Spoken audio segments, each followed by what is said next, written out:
that if a reptile conspiracy theorist did call in, and he could probably tell me a bunch of stuff that I hadn't heard, because they do pull in these facts from a whole bunch of places.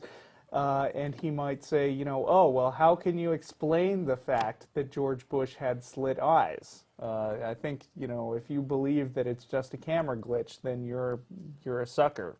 You know, you're just believing what they want you to believe. And I don't think I can confidently, with great accuracy, diagnose what the camera problem was in George H.W. Bush's video interview that made him look like he had slit eyes.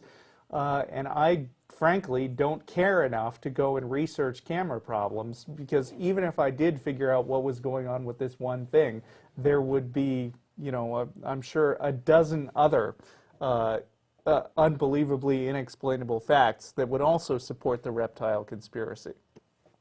But the one thing that I find the hardest to believe about, say, the reptile conspiracy in general is that it would just take an enormous and not to mention completely flawless amount of competence and money to cover this thing up effectively.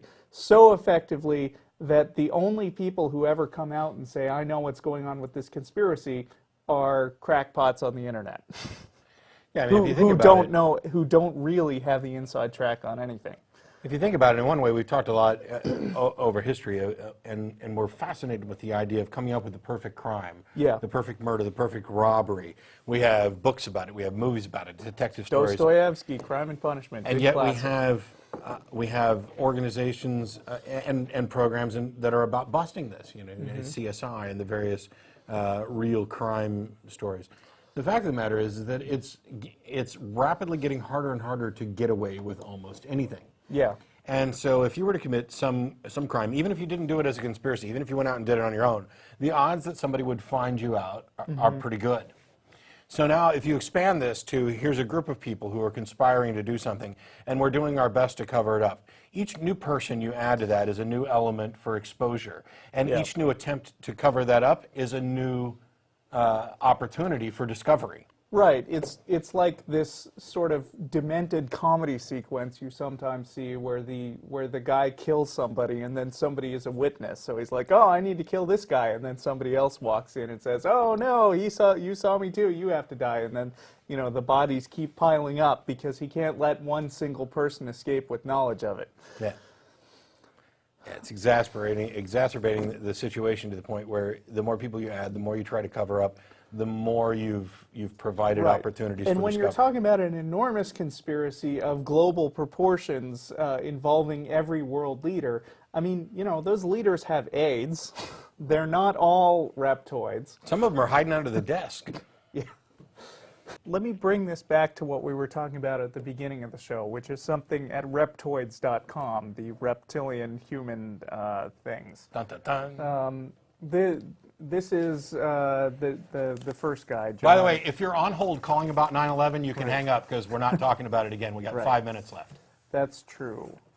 So this is that John guy, John Rhodes, who writes, consider this fact, and I consider this almost exactly the same things that the callers are doing right now.